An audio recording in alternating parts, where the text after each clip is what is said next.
오늘은 왕의 아이라는 제목으로 함께 말씀 나누도록 하겠습니다. 여러분은 교회 하면 어떤 추억들, 어떤 기억들이 떠오르시나요? 어렸을 때 아니면 청소년기, 네, 아니면 여러분이 언제부터 신앙생활을 하셨는지 모르겠는데 그 교회 하면 떠오르는 기억들, 추억들이 어떤 것이 있으신가요? 제가 전도사를 하면서 사역했던 교회가 있었습니다. 그 교회에서는 다음 세대, 즉 다음 세대라고 이야기하는 것은 그냥 교회 학교라고 생각하시면 됩니다. 그러니까 청년들까지죠. 어린아이부터 청년까지를 우리가 흔히 다음 세대라고 제가 또 칭하는 게 다음 세대인데, 다음 세대 사역을 하면서 바라는 목표가 있었습니다. 목표.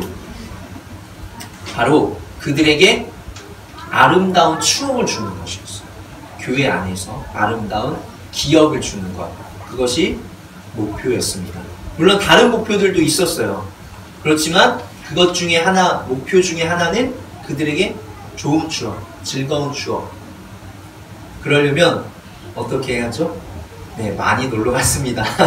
많이 놀고 교회 안에서 같이 또 교회에서 과감한 투자를 많이 하면서 여름에는 워터 페스티벌이라고 해가지고 직접 풀장을 빌려서 같이 신나게 놀기도 하고 그랬던 기억이 납니다. 제가 그곳에서 여행에 참 즐거움을 깨달았어요. 그래서 여행을 그때부터 많이 다니기 시작했습니다.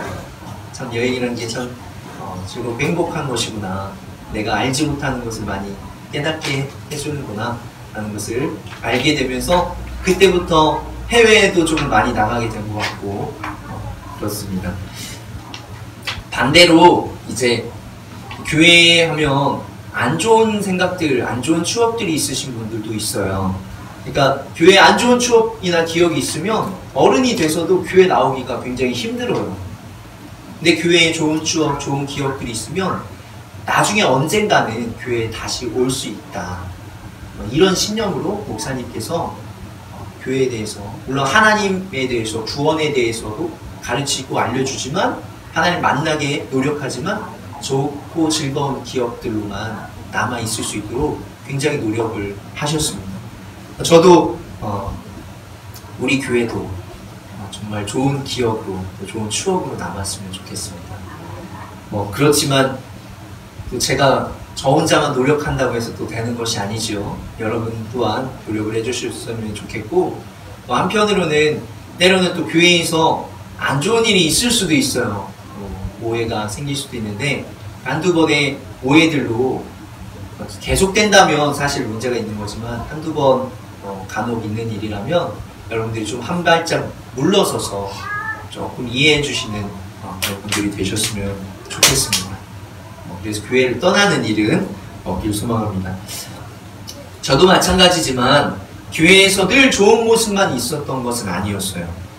저는 또 우리는 사람이기 때문에 실수를 하죠. 사람이기 때문에 완전하지 않습니다. 서로 한 발짝만 물러서면 조금 더 아름답게 신앙생활 할 수 있지 않을까 생각이 됩니다.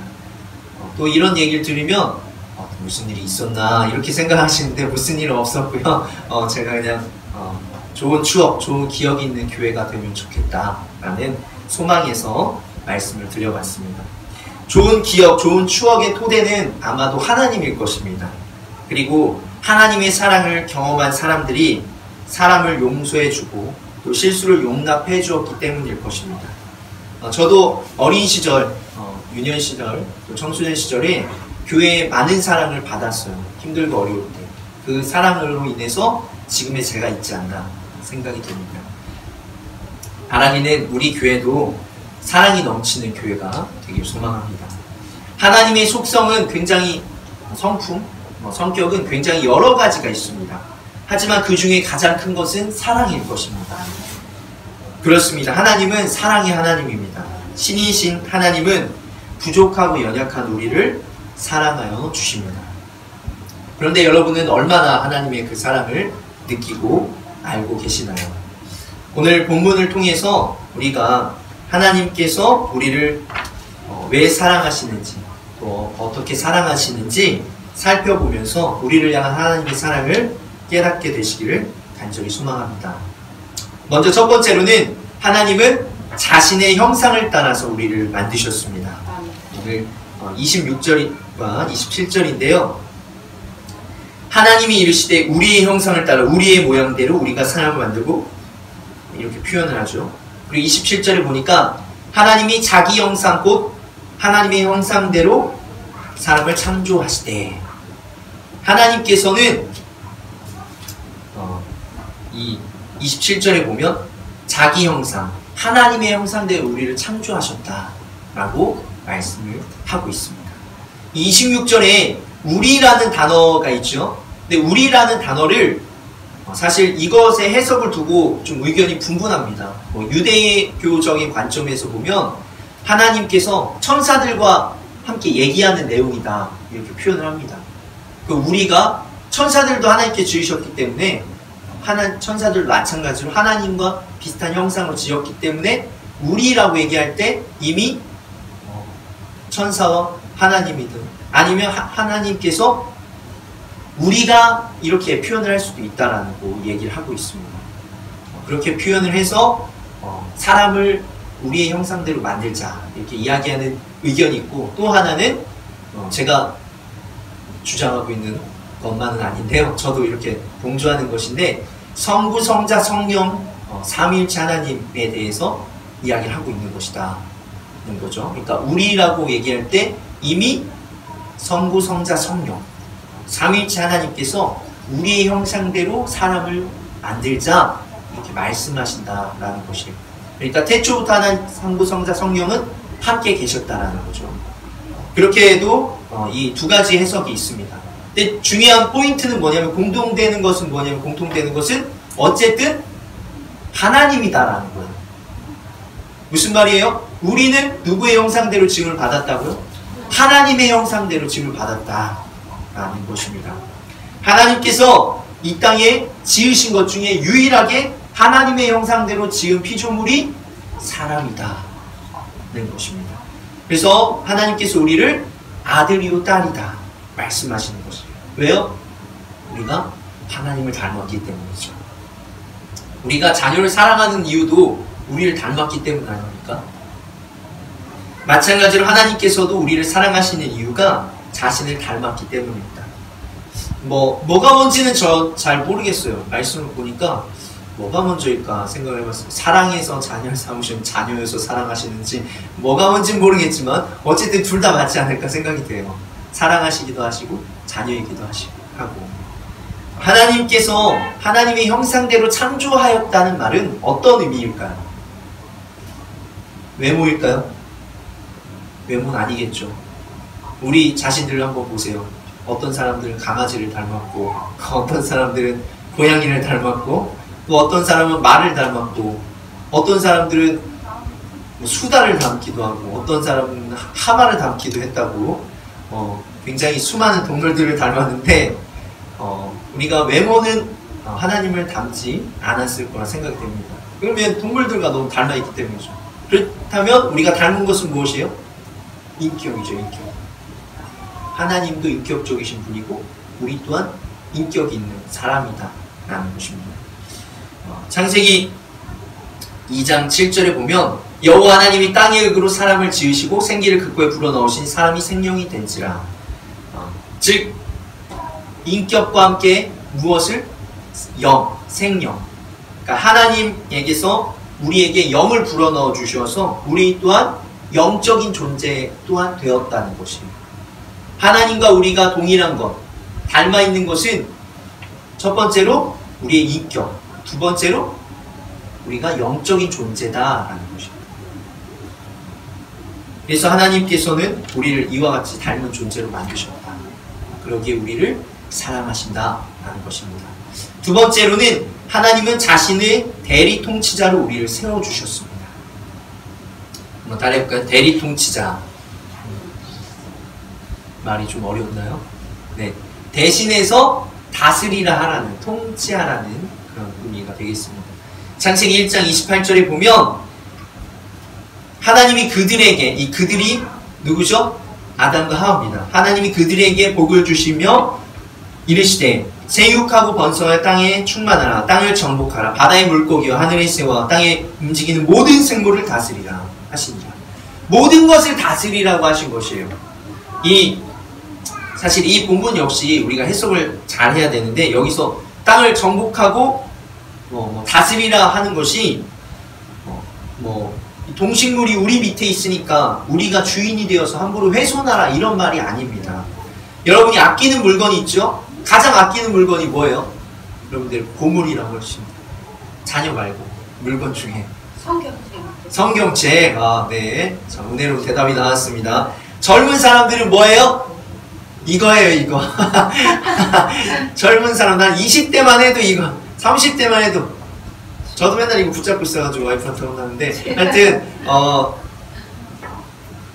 이 정복하고 다스리라 라는 의미는 무엇이냐면, 우리가 굉장히 이게 소중하잖아요? 그러면 어떻게 하죠? 이걸 사용 안 하나요? 사용하죠. 근데 어떻게 사용해요? 애지중지 사용하잖아요. 어떤 말 뜻인지 이해가 되시나요? 하나님께서 이 세상을 정복하고 다스리라는 말은 사용하지만 애지중지 사용하여서 너의 후손들까지도 계속해서 사용할 수 있도록 해라 라는 의미가 올바른 해석일 것입니다. 사실 이 영역, 어떤 영역이냐면 관리하고 보존하고 다스리는 영역은 원래는 하나님의 영역이에요. 그런데 하나님께서 사람에게 자신의 역할을 맡기신 거예요. 하나님 대신 다스리라, 나 대신 다스리라 이렇게 하시는 것입니다. 자신이 해야 되는 것을 다른 사람들에게 맡긴다는 것은 뭐예요? 그만큼 그 사람을 믿고 신뢰한다는 의미잖아요. 그만큼 아무에게나 맡기지 않습니다. 하나님께서는 사람들에게 이렇게 맡겨서 사람이 대신 동식물, 환경을 우리가 다스릴 수 있는 존재가 되는 것이죠. 그리고 또한 이 다스리심을 말씀하시면서 뭐라고 얘기해요? 복을 주시며 라고 이야기합니다. 이 사람의 자유로운 판단 안에 이 동식물들을 다스릴 수 있는 것이 복이다라는 것이에요. 하나님께서는 우리에서 사람을 인격적인 존재, 사고할 수 있는 존재, 영적인 존재로 만들어주시고 또 이 땅의 모든 것을 다스리고 또 영위할 수 있는, 누릴 수 있는 그런 이 복을 주셨다라는 것입니다. 이것이 우리를 향한 하나님의 사랑이다는 것이죠. 마지막으로 세 번째는 하나님은 우리의 죄를 용서해 주셨습니다. 하지만 유일하게 하나님께서 모든 것을 다 할 수 있게 해주셨지만 하지 못하게 한 것이 있죠. 누구나 다, 교회를 안 다니시는 분들도 다 할 수 있는 건데 뭐죠? 선악과는 먹지 말아라 얘기를 하는 것입니다. 그것을 먹으면 반드시 죽는다 이렇게 말씀하셨어요. 법으로 따지면 이 행동을 하면 죽습니다 라는 게 어떤 말이죠? 사형선고예요. 사형선고. 이거는 죽을 죄입니다 이렇게 이야기를 하는 거죠. 그런데 그 죽을 죄가 그렇게 어려운 게 아니었습니다. 말 그대로 얘기하면 여러분 어려운 게 뭐 있어요? 어려운 거 지키기 항상 어려운 거, 교통법규, 신호등, 지키기 어려운 게 뭐가 있어요? 잠을 8시간 이상 자지 않으면 그건 넌 반드시 죽는다. 굉장히 어려울 거예요. 살면서 우리가 한 번도 8시간 이하로 굉장히 어려운 것들이 하루에도 12번 씻지 않으면 너는 반드시 죽을 거야. 이런 것들이 아니라는 거예요. 뭐냐면 말 그대로 얘기해서 에덴 동산에 있는 수많은 과일 중에 하나 먹지 말아라 하는 거예요. 하나 먹지 않으면 죽지 않을 거야. 이렇게 반대로 얘기하면 그렇게 하는 거죠. 딱 하나 정해놓고, 여러분 과일 중에 딱 하나 정해놓고 하나님께서 이것만 안 먹으면 너는 평생 행복하게 살 수 있어. 근데 이거 먹으면 죽어. 그럼 여러분 먹겠습니까? 안 먹겠죠. 안 먹을 수 있어요. 충분히. 궁금은 하겠지만 안 먹을 수도 있잖아요. 근데 어떻게 이제 뱀의 유혹으로, 사단의 유혹으로 결국 먹게 되었죠. 창세기 3장 16절에 보면 그 결과로 인해서 여자는 어떻게 되냐면 임신하여 고통을 크게 더하리니 수고하여 수고하고 자식을 낳을 것이며 너는 남편을 원하고 남편은 너를 다스릴 것이다. 해산의 고통이 있고 또 뭐예요? 평등했던 이 갈빗대에서 취했던 머리에서 취한 게 아니라 다리에서 취한 게 이 평등한 옆에서 취한 이 아내가 어떻게 돼요? 서로를 다스리려고 해요. 내가 위에야, 네가 위에야 막 이러면서 서로 다스리려고 한다는 것이에요. 저 말은 그런 의미입니다. 이런 어떻게 보면 불평등의 관계가 계속 지속하고 또 해산의 고통을 갖게 되었다라는 거고, 남자는 어떻게 되죠? 이제 수고하고 땀 흘려야만 이 땅에 있는 것을 먹게 되는 그런 힘든 상황이 있죠. 그래서 남자들은 항상 뭐 돈을 잘 못 벌어도 항상 돈 걱정을 많이 해요. 어떻게 이 가정을 먹여 살려야 될지 이런 걱정을 항상 많이 합니다. 네, 여러분들이 말씀대로여서 이해해 주셔야 됩니다. 네, 잘 벌지 못하면서도 걱정을 참 많이 하죠. 그런 게 이제 하나님께서 이렇게 만들어 주신 건데, 그러면서 중요한 것은, 놀라운 것은 뭐냐면 20절과 21절입니다. 물론 그리고 아까 하나님께서 말씀하셨듯이 반드시 죽는다 했는데 그 기간을 좀 늘려서 결국 죽게 되죠. 우리가 죽지 않는 것은 아닙니다. 근데 창세기 3장 20절과 21절에 보면 아담이 그의 아내의 이름을 하와라 불렀으니 이는 모든 산자의 어머니가 됨이니라. 21절에 여호와 하나님이 아담과 그의 아내를 위하여 가죽옷을 지어 입혔느니라. 하나님께서 사람에게, 죄를 범한 사람에게 벌만 주시지 않습니다. 죄를 지은 사람에게 구원하시고 기회를 주시는 것이에요. 20절과 21절에 아주 큰 의미가 있습니다. 20절 이전에는 하와라는 단어가 나오지 않습니다. 20절에 하와라는 단어가 나옵니다. 하와. 무슨 의미라고 하죠? 모든 산자의 어머니라는 뜻입니다. 아담과 하와는 죽을 죄를 지었죠. 그런데 하나님께서 죽을 하와에게 지어주신 이름이 산자의 어머니다. 어떤 의미가 있냐면 너는 죽지 않아. 너는 그러니까 물론 죽게 되지만 너는 살아있을 것이고 살아있어서 모든 사람의 어머니가 될 것이야 라고 이름을 지어주시는 것이에요. 원래 하나님의 말씀대로 하면 어떻게 되는 거예요? 바로 죽었어야 되는 것이에요. 근데 하나님께서 기회를 주시고 너는 산 사람의 어머니가 될 것이야.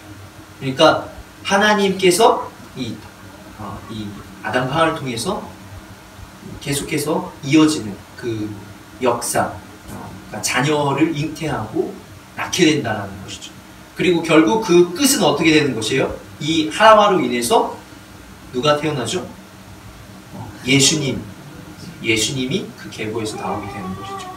그러니까 산자의 어머니라는 얘기가 무엇이냐면 하나님께서 결국 예수님 보내주셔서 우리들을 살아있게 우리들을 살려주신다라는 의미가 된다는 것입니다. 3장 15절에 보면 그래서 이 여자는 하와를 의미하는 것인데 너로 여자의 원수가 되게 하시고 내 후손도 여자의 후손과 원수가 되게 하리니 여자의 후손은 내 머리를 상하게 할 것이요 너는 그의 발꿈치를 상하게 할 것이니라. 이 말이 무슨 말이에요? 이 여자의 후손은 예수님을 의미하는 것이에요. 그러니까 예수님께서 이 사단의 머리를 상하게 한다는 것이에요. 머리를 상하게 하면 곧 어떻게 되죠? 죽는 것입니다. 그렇지만 이 뱀이 이 발꿈치를, 여자의 발꿈치를 상하게 한다는 것이죠.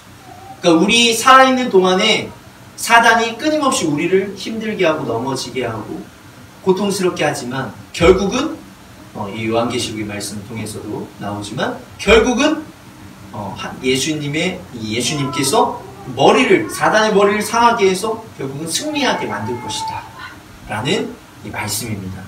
그러니까 우리가 이 하와가 너는 산자의 어머니가 된다 라는 말씀을 하나님께서 하와에게 하시는 것입니다. 그리고 또한 또 하나 아까 21절에 보면 하나님께서 가죽옷을 지어주셨죠. 이 가죽옷의 의미가 무엇이냐면 가죽옷이 사람의 가죽은 아닐 것이겠지 않습니까? 짐승을 죽였다는 의미가 되는 것이에요. 그 전까지는 짐승이 죽었다는 얘기가 없어요. 이때 처음으로 하나님께서 사람을 위해서 짐승을 죽인 것이에요. 짐승을 죽이면 어떻게 되죠? 피가 나고 이제 죽게 되는 것인데, 이것으로 인해서 어떻게 되면 제사가 여기에서부터 시작되는 것이에요. 하나님께서 조금 더 우리가 얘기하자면 하나님께서 우리를 위해서 해주신 첫 번째 제사가 된다는 것이에요. 이 죄를 지은 아담과 하와를 위해서. 그러면서 계속해서 그 끝은 또 어떻게 되었죠? 결국 이 제사가 계속되다가 예수님께서 십자가에서 피 흘려 못 박히셔서 돌아가심으로써 이 모든 피 흘리는 제사가 끝이 나게 되는 것이죠.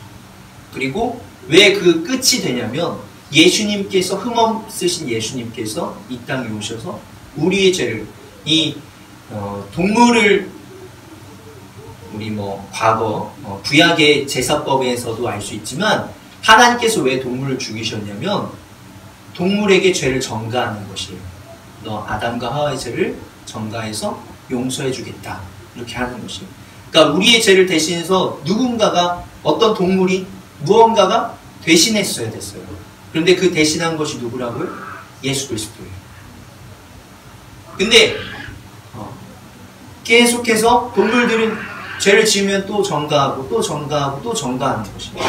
네, 똑같은 사람이신 예수님, 흠없으신 예수님, 죄가 없으신 예수님께 죄를 전가하니까 예수님께 의해서 완전히 우리의 죄가 마지막으로 끝나게 되는 것이죠. 그리고 예수님께서는 우리의 과거의 죄, 우리 현재의 죄, 우리 미래의 죄까지도, 모든 인류의 죄까지도 다 짊어지시고 사하셨기 때문에 우리가 예수님께 중요한 것은 무엇이에요? 고백하는 것이죠. 주님 용서합니다. 주님 용서해 주세요 라고 고백하면 예수님께서, 하나님께서 용서를 해주신다라는 것입니다. 그래서 우리가 제가 전도지에도 같이 내용을 썼던 것인데, 사람이 사람을 만나면 역사가 일어나고 사람이 하나님을 만나면 기적이 일어납니다. 이렇게 고백을 해놨습니다. 여러분이 하나님을 만나셔서 예수 그리스도를 영접하셔서 예수 그리스도 안에 있는 여러분의 정말 과거의 모든 저주와 같은 그런 모든 심판들이 끊어질 것이고, 하나님께서 여러분을 창조하셨을 때의 모습으로 회복하는 기적이 있을 줄로 믿습니다. 이 가죽옷의 의미가 이런 것인 줄 믿습니다. 하나님께서 사랑하셔서 또 하와라는 이름도 지어주시고 또 우리에게 가죽옷을 입혀주셨다라는 것이죠. 왕의 아이라는 책이 있습니다. 혹시 여러분들 보셨는지 모르겠어요. 이 내용이 어떻게 되냐면, 톰이라는 도둑이 있어요. 소년 도둑이. 어느 날 잘못을 해서 좀 위험한 상황이 있었는데 잠이 들었어요. 그러니까 다른 곳에 갇혔어요. 근데 잠이 들었어요. 일어나 보니까 왕궁인 거예요. 그리고 왕이 있어요. 갑자기 나한테 잘해주기 시작해요. 뭐라고 하면서? 아들이라고 하면서 잘해주기 시작해요. 저는 당신 같은 아빠를 둔 적이 없습니다. 이렇게 얘기하면서 굉장히 처음에는 내가 또 도둑이잖아요. 굉장히 재발저리는 거예요. 내가 혹시 걸렸나 이런 것들을. 갑자기 왜 이렇게 나에게 잘해줘? 먹을 것도 주면서 왜 아들이라고 하지? 이러면서 자신은 사랑받으면 안 되는 것처럼 계속 행동을 합니다. 하지만 왕은 뭐라고 얘기하냐면, 실수해도 좋으니까 나한테 얘기만 해주렴. 내가 다 받아들여 줄게. 그리고 내가 너에게 주는 선물을 좀 받아줬으면 좋겠어. 그리고 나에게 와서 좀 같이 시간을 보내줬으면 좋겠어. 이런 말들을 합니다. 그러면서 이 아들이 점점 왕자로서 살아가는 내용입니다. 이 책의 왕은 누구를 의미하는지 아시죠? 하나님을 의미하는 것입니다. 또 아이는 우리들 자신을 의미하는 것입니다.